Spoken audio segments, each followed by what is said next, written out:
നമസ്കാരം. കേരള ഹോട്ടൽ ന്യൂസിലേക്ക് ഏവർക്കും സ്വാഗതം. പ്രധാന വാർത്തകൾ. സംസ്ഥാനത്ത് വെളിച്ചെണ്ണ വില കുതിക്കുന്നു.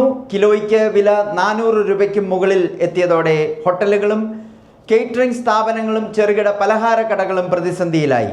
ഭക്ഷ്യവിഭവങ്ങളുടെ വില കൂട്ടാതെ പിടിച്ചു നിൽക്കാനാവില്ലെന്ന് കച്ചവടക്കാർ പ്രതികരിക്കുന്നു. വെളിച്ചെണ്ണ വില മൊത്ത വിപണിയിൽ ലിറ്ററിന് 400 കടന്നു.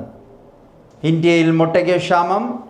തമിഴ്നാട്ടിൽ നിന്നും വ്യാപകമായി അമേരിക്കയിലേക്ക് മുട്ട കയറ്റി അയക്കാൻ തുടങ്ങിയതോടുകൂടിയാണ് ക്ഷാമം തുടങ്ങിയത്. കേരളത്തിലേക്കും മുട്ട പ്രധാനമായി ഇറക്കുമതി ചെയ്യുന്നത് തമിഴ്നാട്ടിൽ നിന്നാണ്. എന്നാൽ അമേരിക്കയിലേക്കുള്ള കയറ്റുമതി തമിഴ്നാട് വ്യാപകമാക്കിയതോടെ സംസ്ഥാനത്ത് മുട്ടക്ഷാമം ഉടലെടുത്തിട്ടുണ്ട്. മുട്ടയ്ക്ക് വില വർദ്ധിക്കുവാനും ഇത് കാരണമായി എന്നാണ് വിലയിരുത്തൽ. തമിഴ്നാട്ടിലെ നാമക്കലിൽ നിന്നാണ് US-ലേക്ക് മുട്ട കയറ്റുമതി ചെയ്യുന്നത്. മുട്ടയ്ക്ക് വില വർദ്ധിച്ചതോടെ കേരളത്തിലെ ഹോട്ടൽ, റെസ്റ്റോറൻറ്റ്, ബേക്കറി മേഖലകളെ വിലവർദ്ധനവ് വലിയ തോതിൽ ബാധിച്ച് തുടങ്ങിയിട്ടുണ്ട്. വിഷബാധയേറ്റ 5 വയസ്സുകാരൻ മരിച്ചു. തമിഴ്നാട് സ്വദേശിയുടെ മകൻ ഹരിത്താണ് മരിച്ചത്. പരിയാരം മെഡിക്കൽ കോളേജിൽ ചികിത്സയിലിരിക്കെയാണ് മരണം. മെയ് 31-നാണ് കുട്ടിക്ക് തെരുവുനായുടെ കടിയേറ്റത്. കാടാമ്പുഴയിൽ ചികിത്സ നൽകാതെ 1 വയസ്സുകാരൻ മരിച്ചെന്ന പരാതിയിൽ പോലീസ് അന്വേഷണം. അക്യുപഞ്ചർ ചികിത്സ നടത്തുന്ന യുവതിയുടെ കുഞ്ഞാണ് മരിച്ചത്. കുഞ്ഞിന് ആരോഗ്യ പ്രശ്നങ്ങൾ നേരിട്ടപ്പോൾ മതിയായ ചികിത്സ നൽകിയില്ലെന്നാണ് പരാതി. കുഞ്ഞിൻ്റെ അമ്മ മോഡേൺ മെഡിസിനെതിരെ സാമൂഹ്യ മാധ്യമങ്ങളിൽ പ്രചരണം നടത്തിയിരുന്നതായി ആക്ഷേപമുണ്ട്. കഴിഞ്ഞ ദിവസമാണ് കുഞ്ഞ് മരിച്ചത്. മുല്ലപ്പെരിയാർ ഡാം ഇന്ന് തുറന്നേക്കും. ഡാം തുറക്കുന്നതിന് മുന്നോടിയായുള്ള മുന്നൊരുക്കങ്ങൾ ഇടുക്കി ജില്ലാ ഭരണകൂടം പൂർത്തിയാക്കി.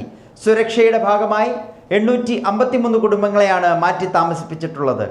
മകനെ വെട്ടിക്കൊന്ന ശേഷം പിതാവ് ജീവനൊടുക്കി. കടപ്പാക്കട അക്ഷയനഗറിൽ ശ്രീനിവാസ പിള്ള, മകൻ വിഷ്ണു ശ്രീനിവാസ എന്നിവരാണ് മരിച്ചത്. മകനെ വെട്ടിക്കൊന്ന ശേഷം പിതാവ് ജീവനൊടുക്കുകയായിരുന്നുവെന്നാണ് പ്രാഥമിക വിവരം. എറണാകുളം കൂത്താട്ടുകുളത്തിനടുത്ത് വിദ്യാർത്ഥി മുങ്ങി മരിച്ചു. മൂവാറ്റുപുഴ SNDP സ്കൂളിലെ +1 വിദ്യാർത്ഥി കെവിൻ ആണ് മരിച്ചത്. സുഹൃത്തുക്കൾക്കൊപ്പം കുളിക്കുന്നതിനിടെ കെവിൻ കുളത്തിൽ മുങ്ങിപ്പോവുകയായിരുന്നു. ഫയർഫോഴ്സ് എത്തി കെവിനെ കുളത്തിൽ നിന്ന് പുറത്തെടുത്ത് കൂത്താട്ടുകുളം സ്വകാര്യ ആശുപത്രിയിൽ എത്തിച്ചെങ്കിലും ജീവൻ രക്ഷിക്കാനായില്ല.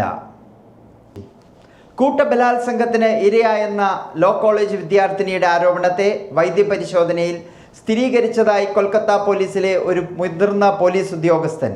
ജൂൺ 25-ന് വൈകുന്നേരം സ്ഥാപനത്തിനുള്ളിൽ ഒരു പൂർവ്വ വിദ്യാർത്ഥിയും 2 സീനിയർ വിദ്യാർത്ഥികളും ചേർന്ന് തന്നെ കൂട്ടബലാത്സംഗത്തിന് ഇരയാക്കിയതായാണ് സൗത്ത് കൽക്കട്ട ലോ കോളേജ് 1-ാം വർഷ വിദ്യാർത്ഥിനി പോലീസിൽ പരാതിപ്പെട്ടത്.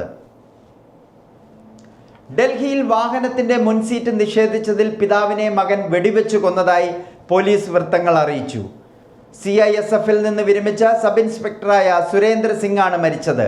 ഉത്തരാഖണ്ഡിലെ താമസം മാറുന്നതുമായി കുടുംബം വാടകയ്ക്കെടുത്ത വാഹനത്തിൽ മുൻസീറ്റ് നിഷേധിച്ചതിനെ തുടർന്നാണ് കൊലപാതകം നടത്തിയത്.